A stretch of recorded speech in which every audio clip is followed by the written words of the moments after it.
As they said, and I will say again, my name is Wade Mentor. I work at TeamSnap. We are a web startup involved in the sports space. So if you play softball on the weekend or you have kids that play soccer, we have some tools that we've built that allow us to help you manage that team successfully, make people's lives easier. Let's see. What better way to start off a talk when everyone's in a carb coma than with a survey? So how many people here think that you are good at customer service? Yeah, okay. How many people here think that you're good at customer service because you replace the F in RTFM with fine? Yeah, I know this crowd. How many people never answer questions involve raising your hands? That's called a paradox. You destroy the universe. Nice job, lady. Always one in every crowd. I'm the DBA. I destroy the universe every day. I can believe that. I can believe that. So I tend to I'm a little more interactive maybe than some of the talks you've seen where you're sitting up there just kind of preaching at you about the virtues of IPv8 or whatever the hell's going on these days. It's next year. Write it down. So I'll probably be coming to you a little bit more during the presentation. I'm not afraid to walk out into the crowd and talk to you, so keep on your toes. So at TeamSnap, we say you only have to talk to the customers you want to keep. And for some of you, there may be customers you don't want to keep. But TeamSnap started out, we're a little bit unique among web startups in that within our first 3 employees, we had a dedicated customer support person. How many people work at organizations much larger than that don't have anyone who's dedicated to customer support? Awesome. I think the rest of you might be lying. So we kind of stumbled into that by accident. One of the founders was married. His wife could use a little bit extra work. Say, okay, you can start helping us out on customer support type things. Now, that actually ended up helping us quite a bit because we were able to very early carve a niche in customer support, where the competitors we've got in the space are all very big companies, very well funded, very heavily targeted towards kind of selling to big organizations. We've taken the opposite tack. We started at the bottom with individual teams, and the way we got individual teams and the way our individual teams got other teams to sign up for us is with customer support. So from very early on, we were answering emails left and right from all sorts of different people who were interested in using our product. That set the stage very early for some success, and I think we've been able to kind of look at that and say, we've stumbled upon something that I don't see a lot of different web startups doing well. I think I actually had those slides backwards, but that's okay. So, yes, you've heard that one. Awesome. Now, what's applicable here to this crowd as opposed to talking to, say, like a Web 2.0 expo or something like that, is that customers can be internal or external. How many people here mainly support external customers, the people who are paying your company money for goods and services? Okay? Slightly lower than I thought it would be. How many people mainly support internal customers? Yes, sea of hands. So hearing something about customer service for sysadmins, and I applaud each and every one of you for going to a class that was not just hard tech rammed down your throat for 45 minutes and coming to this class instead. Customers are not only the people who pay your business money, but of course, I'm sure as we all know, the customers are the people who you are responsible for making their lives easier. Now, how many people here really, and we're among friends, we can do this. How many people really kind of think that they either are or have the reputation of the BOFH? Really? There you go. One honest soul in the room. The rest of you, shame.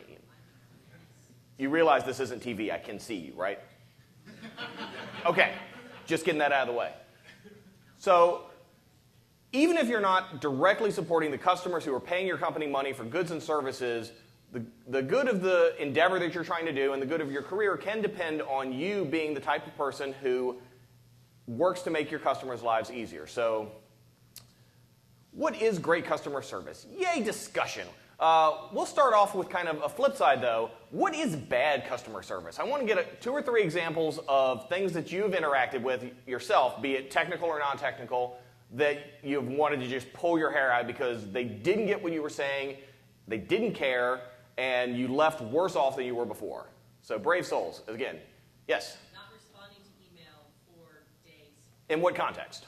You send in a ticket saying there's a problem. And it just sits there. Silence. Dead silence. Dead silence. Bad customer service. Sir? Reading from the script. Reading from the script. Someone's called Time Warner Tech Support. I knew it. I don't run Windows. How am I going to apply this patch? Thank you. Yes, over there. Getting stuck in automation hell. Automation hell. Press 2. Press 1. I agree with you, but the way I can't enter that into the system because it just doesn't work like that. Exactly. Expecting your customer service to lock you into predefined choices when you may not have a typical problem.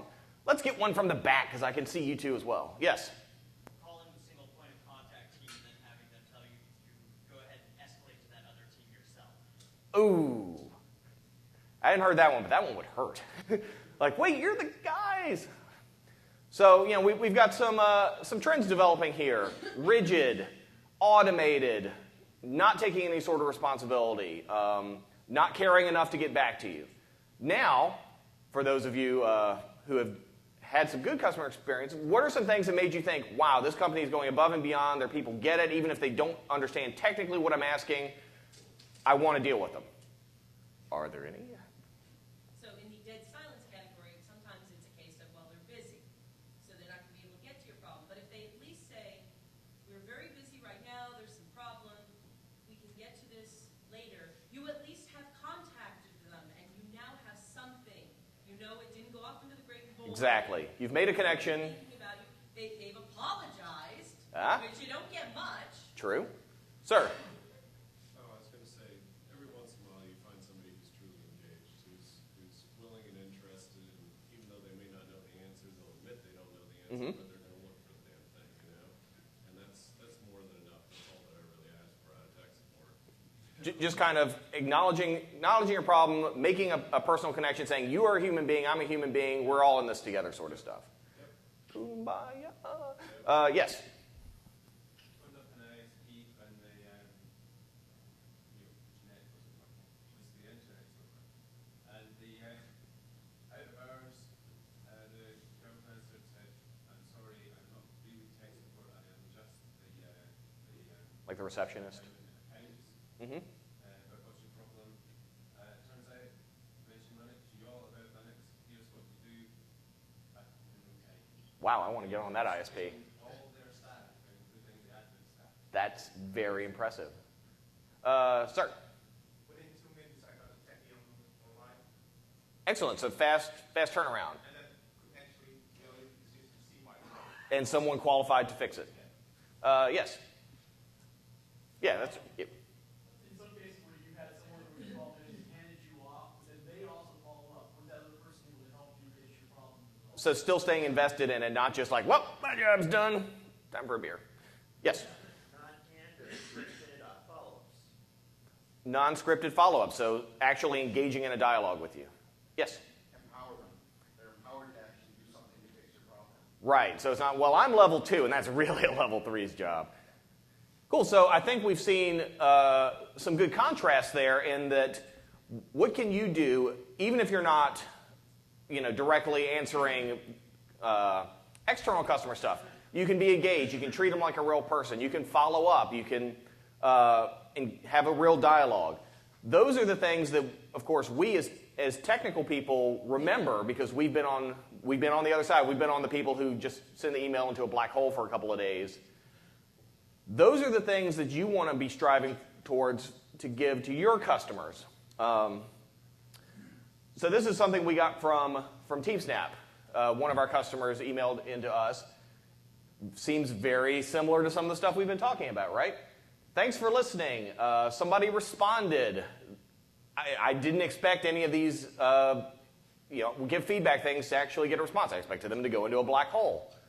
People notice these things. And of course, this was one of our non-technical users, but you as sysadmins also notice these things when you understand the problem possibly better than the person on the other end, but they still take the time to work with you, to listen to you, and not just say, well, it must be on your end. Another similar one here. We made a request. So they made a request for something that would into the tool that would help their life be a little bit easier. We may not have done it because we've got a to-do list about that long. But, we acknowledge them like, hey, I see why you would need this. Here's, what we're doing. We're going to put it on our list. Can't promise you when it's going to be done. And regardless of the fact that the thing may not get done anytime in the next year or so, they were very happy at least to know that their requests and their needs have been acknowledged. And sometimes if you don't have the capacity or you don't have the power to do something, that's really all you need to do. That's a maxim we try to live by. So we're all very talented technical people in this room. I can feel the brainwaves just coming at me. It's a little creepy, I'll be honest. And we can generally work circles around tech, even with tech that we've never even seen before. We're that good. But how many people, for example, if I dropped you in my stepdad's metal shop, would feel like you could just go in and just start doing stuff? Just out of curiosity. Awesome. How many people, if I dropped you in my mom's 8th grade English class, would feel like, yeah, I got this. It's all good. I don't need any help. Awesome. How many people, if I put you in my sister's job kind of moving truck drivers around, be like, I don't even need to read the manual. That's awesome. Point is that even though we're very, very good in technology, there are a lot of things that we're bad at. A lot of things we'd be confused about. A lot of things that we would need support in. Yeah, see what I did there? And for our users who may not necessarily be highly technical but very skilled in their own ways, that's how they feel when they have to call us up or file a ticket or whatever. They're confused. They're probably a little scared because we can be scary people, especially Jay right there. He's very intimidating. Put yourself in their shoes. Empathy is a very key skill to have in this job, which I think a lot of people kind of don't develop as well as they should. If you can help them out, you're going to be helping yourself out next time you need something. Yes? I think I would argue that empathy is a skill that we deliberately repress. Well, could be. Cultural pressure in the sysadmin world is very heavily still shaped, I think, by the BOFH stories. And like, oh, I want to be that guy when I grow up. I'm going to set fire to everything. So yeah, that's a good question. How many people here think that empathy is something that is valued in your group?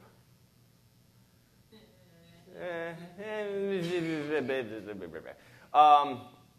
argue that it should be very highly valued because that's how you make these connections. For the things that we've done in our lives that we feel like, oh my God, I got great customer support. I think the key thing that's common to all of them is empathy. The person on the other end put themselves in our shoes, listened to our problems, and even if they couldn't solve them, got us to understand that we're on the same page. And for some people, a lot of people know that some of the technical problems can't be fixed. Either there's a layer of management over top, or there's hardware issues, or software issues, or we just don't want to. But the point being that if you are empathetic to them, you're going to end up with people who think, that guy or that girl is really helpful. I want to see them do well. And that becomes important now because, as you can see with this, it's very, very easy these days for people to copy your business model pretty closely, especially in the startup scene, not if you're, building airplanes or something like that. But, you've got all of these different things. They all basically do the same thing. Your customers aren't necessarily bound to any particular one. So what's going to set you apart when a well-funded startup comes in and basically does the exact same thing you're going to be doing? If you are the ones that they think, wow, I can talk to these people, they get it, they're nice, they're helpful, that's going to give you a lot of credibility when you've got an upstart who's just like, oh, well, we're going to come make a lot of money and we're going to put our stuff there. It matters. When people have a choice, they're going to go with the folks that they want to deal with. That goes internally too. If there's some sort of political war going on and you've got another group that's spun up inside your company and they're, kind of encroaching in on your turf, lifting their leg, marking their territory, whatever, the people who will win are the people that the customers want to deal with. Has anyone been in that situation where another group has kind of come along and you're actually fighting over kind of the same jobs? No? Good. In the back. Did it work out that the ones who won were the ones who were the most helpful, or was it purely a political decision? Yeah, okay. It doesn't always work, but it helps your odds, and that's what we say helps. Why are sysadmins stereotypically, because we're all nice people, bad at customer service? I think we've touched on a couple of these things, like empathy is not a valued trait among a sysadmin. What are some other reasons why you think people don't want to deal with us? We do have impatience over technical issues. I understand it. Why don't you? I've been there. Yes, in the back. Propensity to say no. Propensity to say no. Saying no saves you. Saying yes obligates you to more work, but saying yes also makes your customers feel like you actually care about them. Jay? We tend to be greatly overworked. We are overworked. We're a cost center. They don't staff us properly, so we've got 100 different irons in the fire. Yes, ma'am? We try to optimize and be efficient, so we say things in as few words as possible, like, can't get to that now, which can really, Right. taken as, or even like, I'll do that later, can be construed Or just, as, I here, don't want to do it. here's the flag to the command. Leave me alone. Yes? Several of my coworkers can deal with email, but if they have to actually call someone, forget it. Who's got two thumbs and fits that stereotype? This guy. Yes? People don't understand our workload, so they don't understand how they fit into, their request fits into what we're doing. Exactly. It's just a computer. How hard can it be? Yes? Kind of corollary to that, it's intolerance of ignorance. We do tend to have that. Like, if you had spent 5 minutes looking, you would have found the answer. Of course, this person could be double booked doing something else. Oh. Google that for you is kind of being asked. Exactly. Yes, please, if you see anyone at your work responding to a customer complaint with letmegoogle-that-for-you.com, please punch them somewhere that hurts. Yes? So that's the, I think, that's the negative side of when we're requesting expertise, which is that we value expertise. We do value expertise, but we also need to realize that not everyone can be an expert in everything. And we need to understand that just because something was easy for us to figure out, it's not always going to be easy for everyone else to figure out. Good stuff. So here, we have kind of distilled this down to some bullet points, the 5 people you meet, the 5 types of, those guys. So there are power users. The power users are the ones you can respond with, grep-I.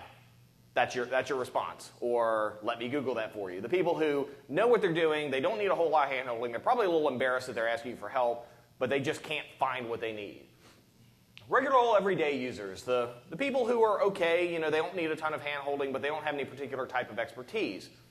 For these people, you certainly need to respond to them and let them know that you're good with it, but they'll probably take a little more of a I can't get to that right now sort of thing because they're reasonably adept. Reluctant users, the people who are using your systems or using your technologies but don't want to. It was forced upon them. I was very happy with the old system, and I didn't want to use this, and I don't understand it, and I'm angry at you because I had to do this because someone else told me to. Empathy, big key for these folks. Let them know that, hey, I understand, this is different than you were used to. I use the old system too. I'm using the new system. Let me tell you walk you through how to take those concepts that you knew, put them into the new stuff. They'll like that sort of stuff better, keeping them in their comfort zone. The totally clueless, the people who are, taking their laptop and trying to write on it, or taking crayon to their big screen monitor or whatever. They're tough to deal with because you don't really have a good base of reference for those folks. Who's dealt with the totally clueless, please? Yeah.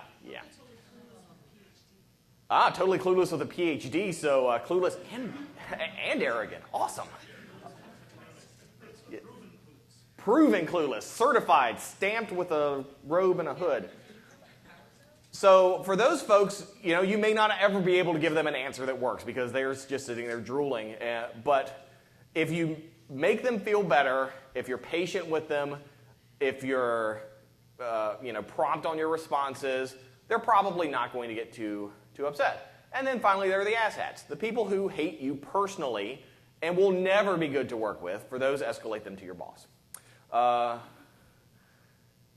So we've gotten a few of those. Here are a couple of things that we've gotten from people who are using our product.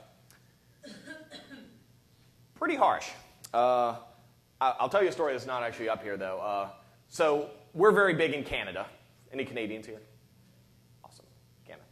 So we're big in Canada, and in our list of languages that we support, we said, TeamSnap is currently only available in English. Sorry, Quebecois. We have plans in the future to support, I think it was like Spanish, German, Chinese, Latvian, and French, maybe in that order. So, haha, maybe a little joke. So we had this guy from Quebec write in, and he went off on us.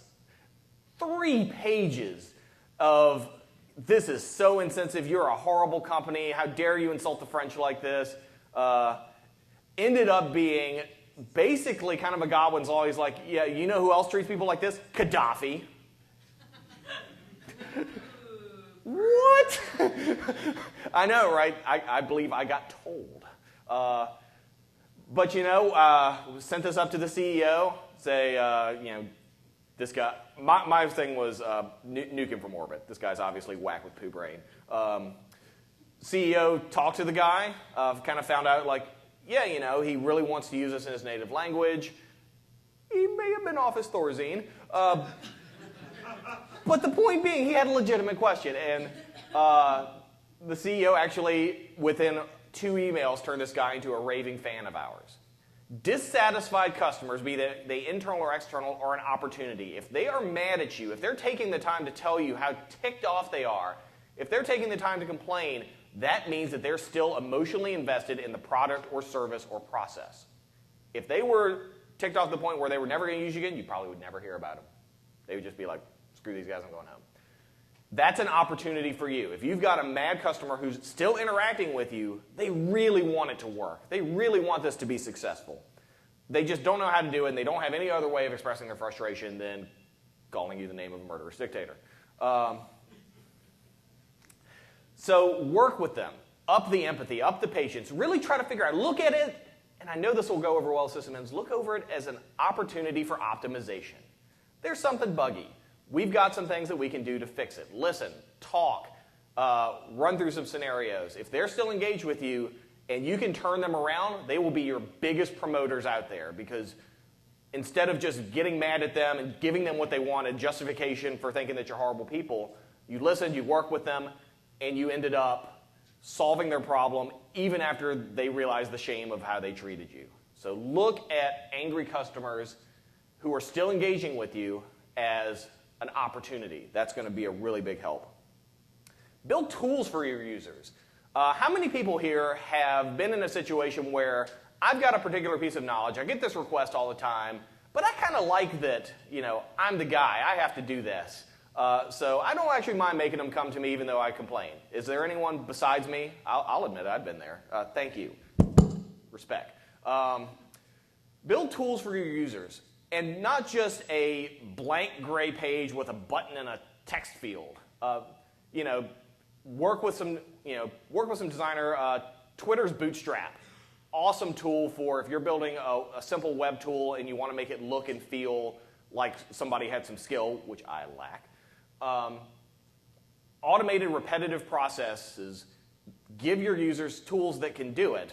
They'll feel empowered. Lock them down so that they can't hurt anything. But they'll also feel like, wow, this sysadmin took time out of their day to build something for me to make my life easier. You will be their hero. Granted, they will probably keep coming to you with more questions, but as long as you're empathetic, you can blow them off pretty easily without having any sort of repercussions in terms of your day. How many people regularly build tools for their users? How many people regularly are tools to their users? That's all right. That's why you're here and not in the IPv10 talk. Excellent. Everyone's got different processes. My thing is, because I am the person who does not like talking on the phone, make it easy to interact with email. And I say this even if you've got a very dedicated phone-type system, even if you stayed up too late at the Google party. Yes, I can see you.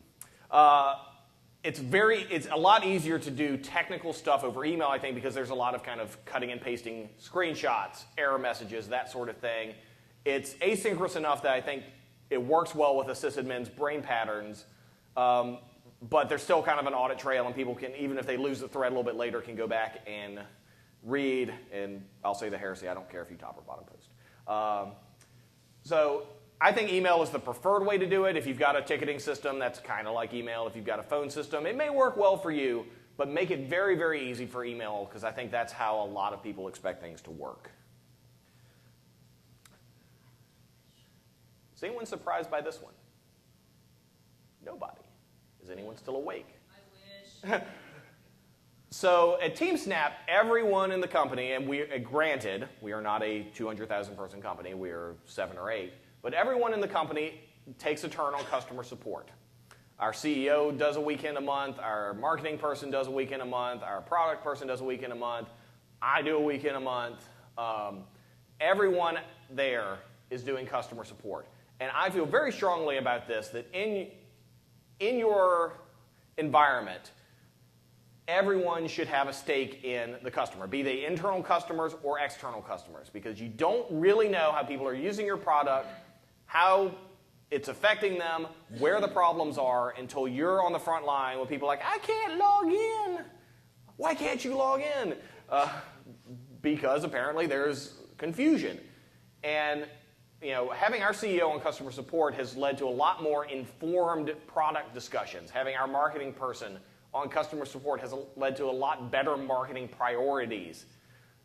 Is there anyone who has an organization where most of the people or most of the groups, not necessarily all the people, do customer support, frontline, talking to customers, be they internal or external, on a regular basis? Awesome. How's that working out for you? It's pretty good, actually. So I'm really talking from our team's point of view. Sure. Team support people internally, so that's essentially what we do. Right. So myself, I'm the deputy manager and the manager of the team also customer support. Good. Manager and deputy manager taking their turns. Yeah, so that gives us an idea of what's going on there, and what we expect.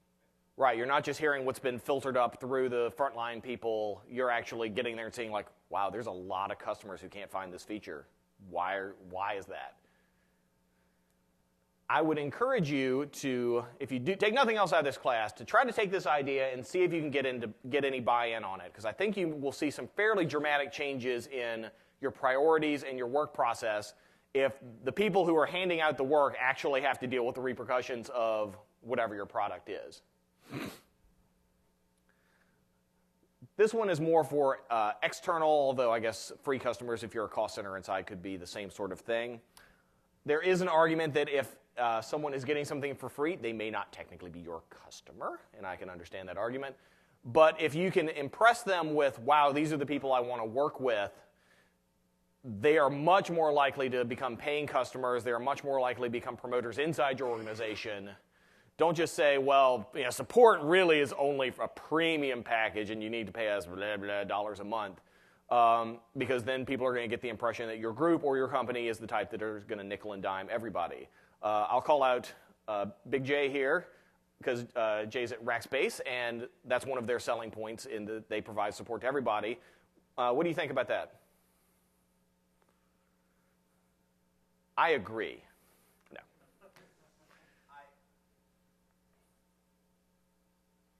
I think it's hard because I think free customers sometimes have unrealistic expectations. Quite possibly.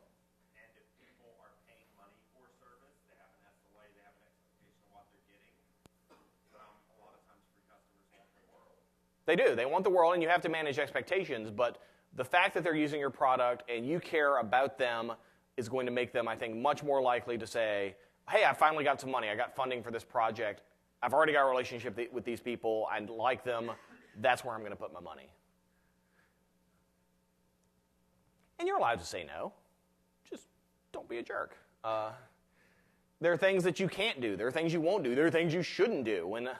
When someone the CEO calls in and is like, I need root on this box because I sent an email that I shouldn't have. You should probably say no. There are plenty of times when you need to say no. So being good at customer service does not mean jumping whenever someone says jump.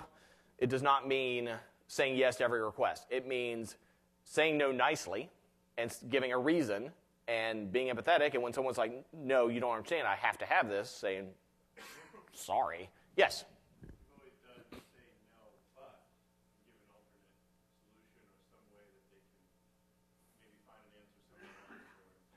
Absolutely. Saying, no, but here's something that I understand about your problem and may help you.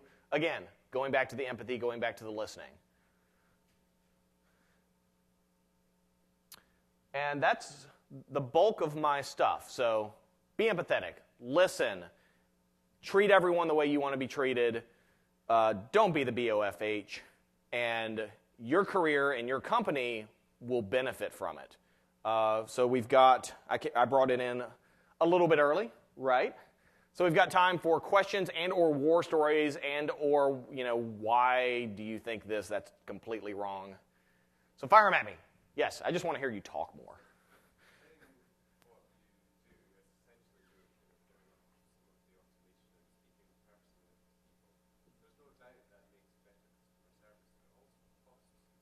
It does.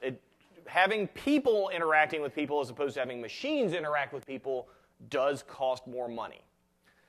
You're investing in people. There needs to be buy-in on this from the top up. If there's no buy-in from the top or from the top down, if top up would be a little weird. If there's no buy-in from the top down to support this sort of methodology, you're just going to kind of have to do what you can. If there's only one of you and support load's going up like this, you're not going to be able to probably take 20 minutes for every person and make them feel like a unique snowflake. But still, apply some of the principles. If you have to blow them off politely. Jay. Something you mentioned, I am a racker, and we're encouraged, as you know, that, top to bottom, that, customer support, fanatical support has to be in everything we do. That's not just a marketing slogan. That's true. And one of the things that I think is interesting that a lot of people overlook is that uptime is the primary method of serving your customers. If you can build stable systems and they don't crash, and your customers never have to call you and ask for your help, then you've achieved basically the nirvana of customer service, where your customers are happy and you're happy without any interaction ever happening. That is an excellent point. I will probably put that slide in for the next talk. You help yourself quite a bit by making systems that don't cause people pain. That is an excellent, excellent point. Yes, sir.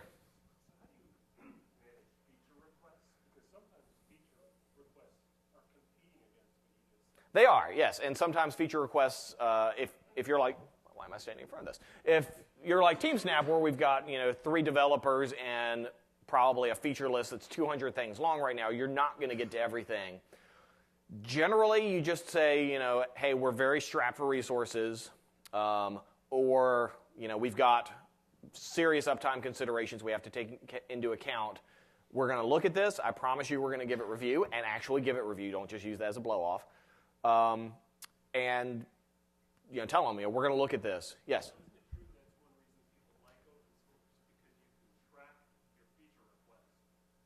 To a large extent, you can see that the bug is stalled for 3 or 4 years.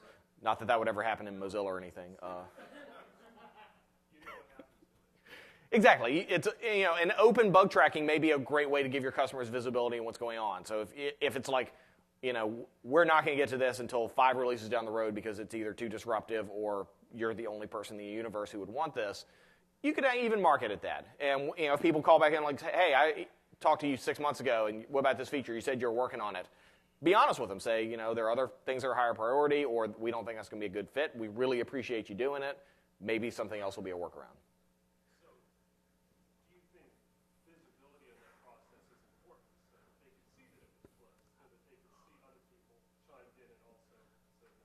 I think for us it is. I think for the muggles in the world, it is probably not, because they're just going to lob something over the wall to a large extent and kind of forget that they said it unless it's something that's critically important to them. It's a nice thing to have, especially if you're an internal person and your customers are primarily technical. I think that'd be a great thing. It'll let them know things are being worked on and save you a little bit of time. If you're in a non-technical sort of environment, it's probably not as critical. Yes? And you rage.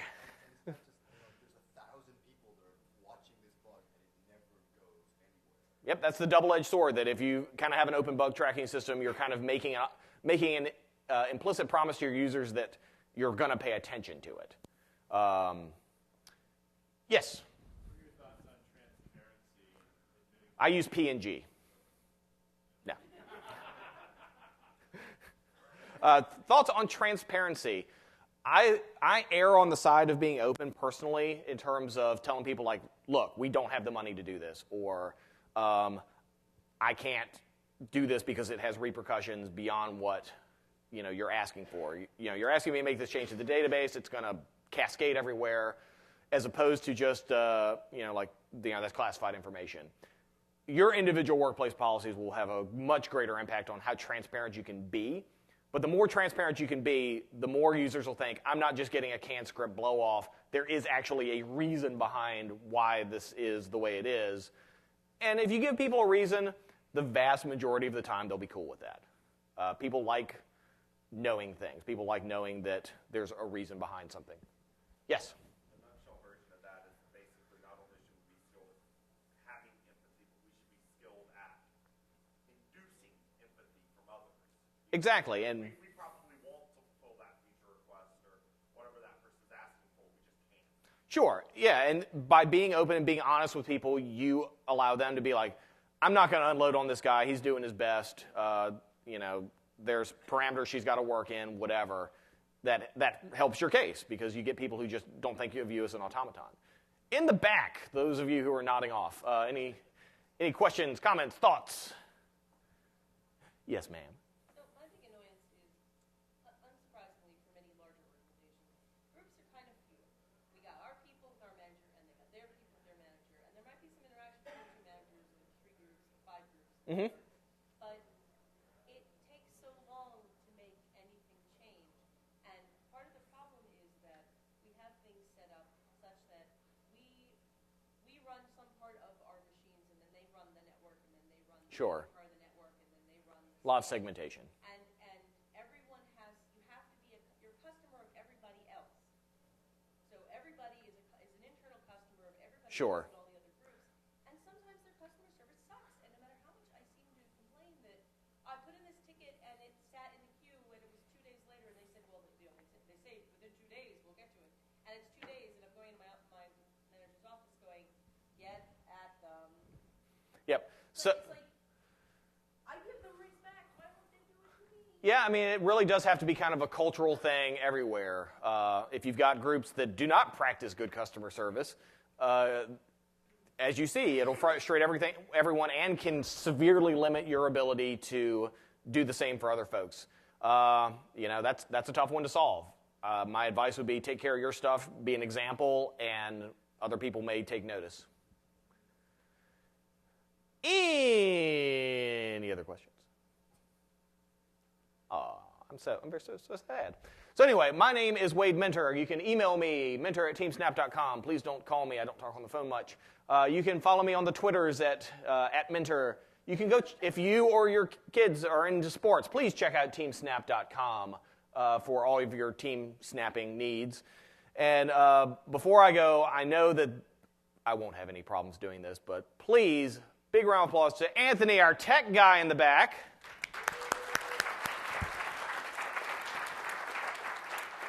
You got to give love to the tech guys. Really, really awesome. So again, my name is Wade Minter. If you have any questions, please feel free to see me. Otherwise, enjoy the rest of your day here at Lisa. Thank you.